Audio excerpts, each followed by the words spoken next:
with this practical example, we can talk about Docker engine when you are going through it, so that we can save some time. He will do more hands-on because he's one of the engineers who works for me in my organization, and he's one of the brightest engineers that I have. So I wanted him to go through the technical command line details with you, so that he will show a demo on this one. But in the conceptually, if you have any questions, please ask. I can quickly answer that.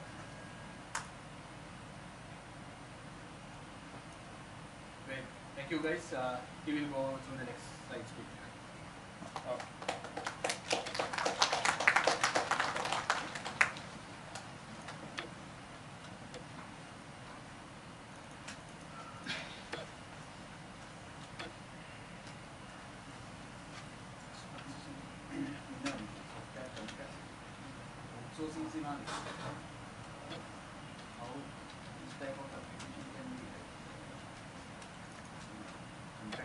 Guys, you might want, there's space here.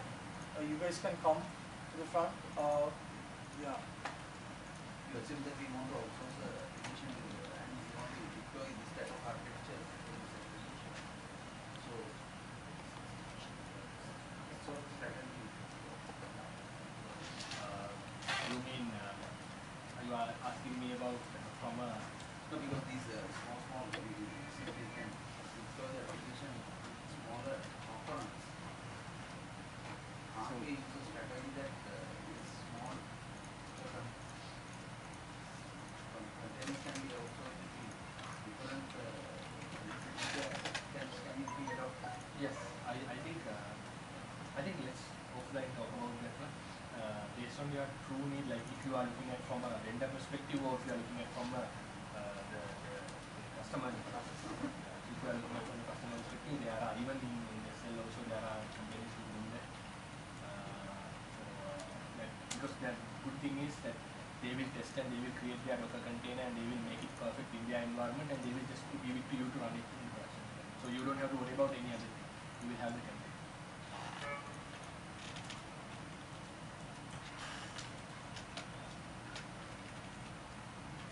Okay, so hi guys, so I'm Pearson.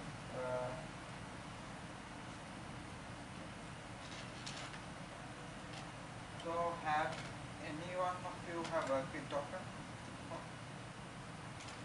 Yeah. So in what OS you have worked? So I want to know what is the preferred OS for you guys. Are you guys using Windows or Linux or Mac OS?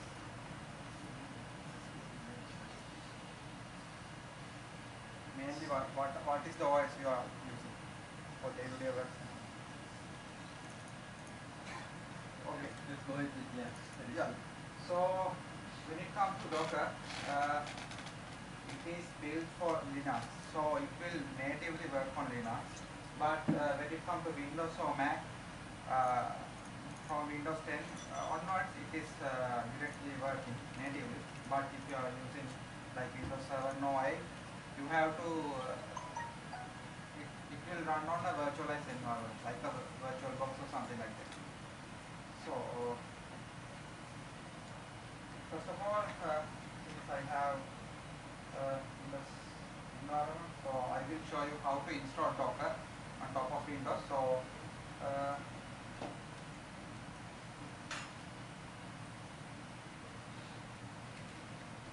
what you have to do is go to docs.docker.com, and there is a documentation. So you can find anything related to Docker. So everything is documented. So when it comes to Windows, there is two ways you can use. One is if you are using Windows 10, you can directly install it. Otherwise, you have to get what is called Docker toolbox. Guys, again, it will be easier for you if you will be able to see the screen more if you come to the front. I'm sorry. Okay. Please come. Yeah. So when it comes to Docker toolbox, you can download it for Mac or Windows. So I have downloaded and installed it. So it's just next process. You can directly install. So if you Linux, then you can go to Docker engine, then on Linux distribution, if you use Ubuntu, they have the documentation. You can easily go. There is just a apt get installed. You have to add the repo, then just apt get installed. You can install Docker. So I have installed it on my local machine. Okay. So after you guys have installed it, the command is Docker. So if you type Docker, you can see what are the commands that are available within Docker. So you have attach, build, commit, things like that. So that's what, right? Okay. They can't hear it. Yeah. Can you guys hear me now? Okay. So when it comes to Docker Toolbox, it has VirtualBox installed, and there is a VM called boot to Docker. That is a minimal OS that can run Docker containers. Then we have automatic GUI, Docker CLI, Docker machine, and Docker Compose. That are the part that are installed when we install the Docker Toolbox. So when it comes to Docker, boot to Docker, it's a VM. It's about 30 MB. It's really lightweight. Okay, so we will run just a hello world container as usual.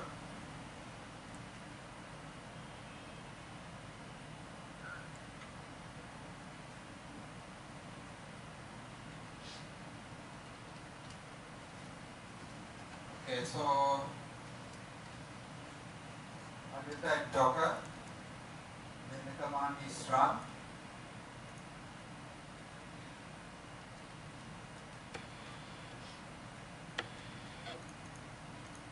Then I have to specify the image I want to run. So it will be VCBox. Then the command I have run. Echo hello world. So it will connect to the Docker Hub repository and get the VCBox image. Then download it to my machine. Then run the command I have given. So example, if I change this like this, as you can see it's changed. So the VCBox is the smallest container we have. We can just run it easy. So let's move to something else.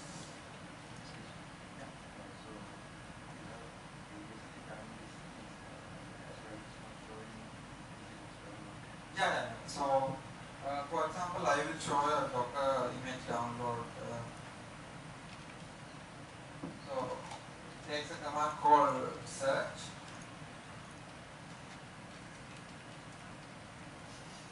We search for Nginx.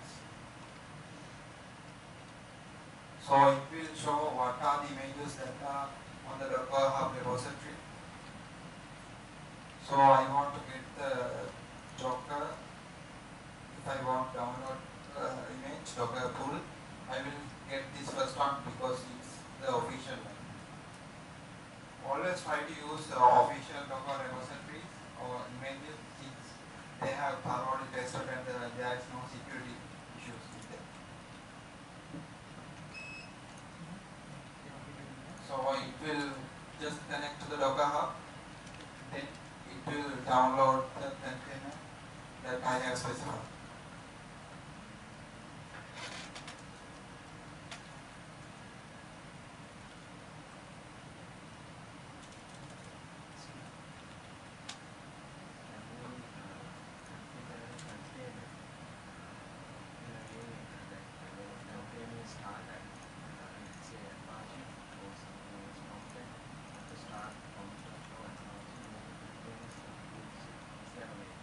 Yeah, we can do that. We have to write a Docker file. So when it comes to Docker file, there is many syntaxes. So For example, we can have a startup script given there on the Docker file. So when we run the container, it will automatically start the command that we have given. Instead of writing a Docker file, can we do it manually? Is it possible? Yeah, so what I have done here, so this echo hello world, that is a command that I have run to the container. So Docker run, then the image name, then the command that you have run. So you can specify the command there also. Otherwise, what you can do is, you can run a container, then inside the container configure it automatically start or something like that. Then commit it to image. There is two ways to create Docker image. One is using Docker file. Other is you can spin up a container, then do the modification inside the container, then commit it to image. You need to one job inside. Yeah, something like that you can specify. Otherwise, the most feasible option is writing a Docker file or giving the command that you have to run when we are starting the container. Okay, as you can see, now I have pulled the Nginx container. So let's go back to slides. Okay, so this box is just a small container. So I want to run Ubuntu on my Windows machine. So let's look at that.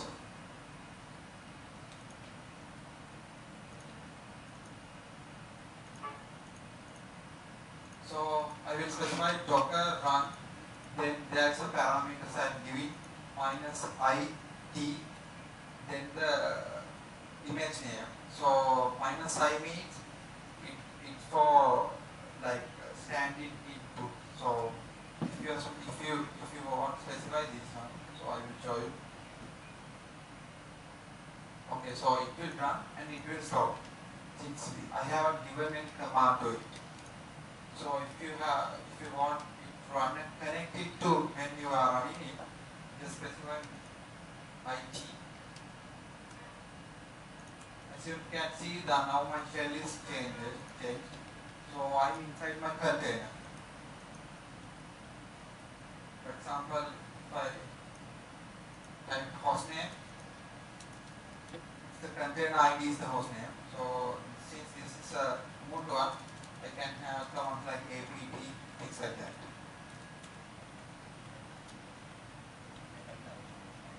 Yeah.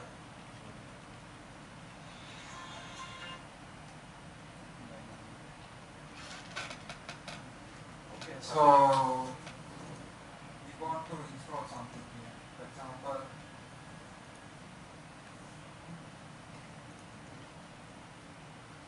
do you guys know about Piglet? Interactive characters when you are, for example, when you are logging to a AWS machine, it's known as AWS. So it's using a command called Piglet.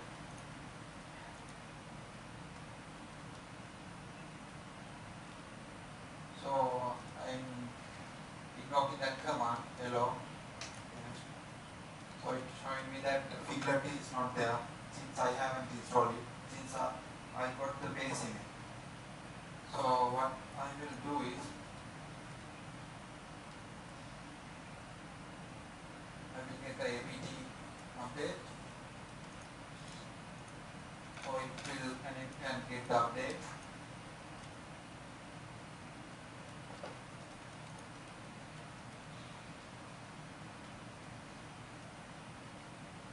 While this updates, I actually have a question. Now I understand now you installed Nginx.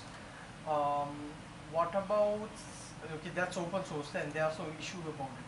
How about things like Oracle where there's licensing issues? Did you guys come across any issue, any scenarios where you had to install proprietary software like that and the licensing?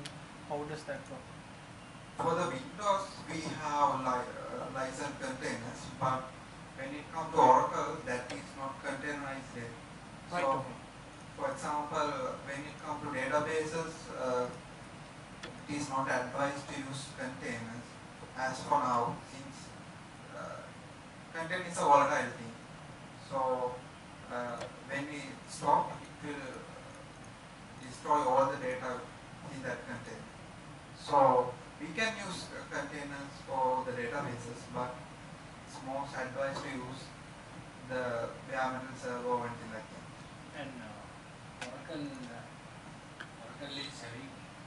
Oracle is having their own cloud, Oracle Cloud. Now they are promoting Oracle Cloud. Okay. So Oracle Cloud is have containerized service that they are providing, because like 3 years back, or maybe 3 years back, Larry was saying we are not worried about this cloud momentum or anything like that, and they were sticking to their old traditional bare metal server model. But just after a year, what he was talking about it, and then they have changed the entire game. Now they are also moving into cloud. So with those Oracle Cloud things, probably we have a good opportunity to use that as well. But right now, still you can use these containers-based applications and connect to the Oracle databases that are running on natural environment. Thanks. So seems like the apt get update has finished on my container. So I will run apt get install figure. So now it has installed. So I will run the command again. So as you can see, now I have installed something on a container.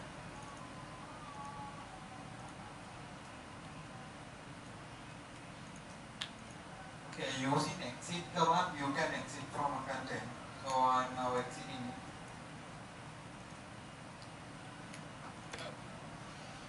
And to get the details about the running containers, what you can use Docker space ps. So it will show all the containers that are running. So as you can see, there is no containers running. So I think you wonder what happened to the container that I have run. So since I use the command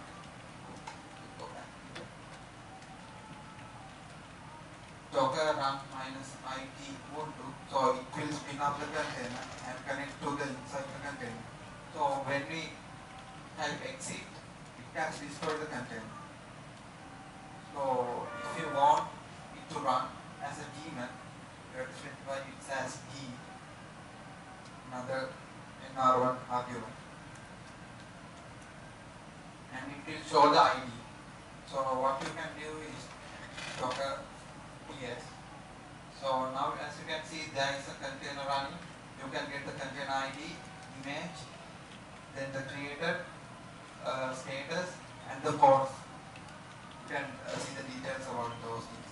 So I want to connect to this container. So what I will do is docker attach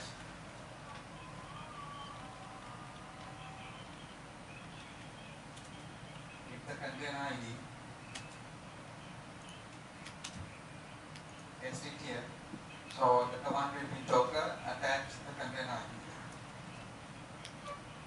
As you can see, now I have connected to inside the container. So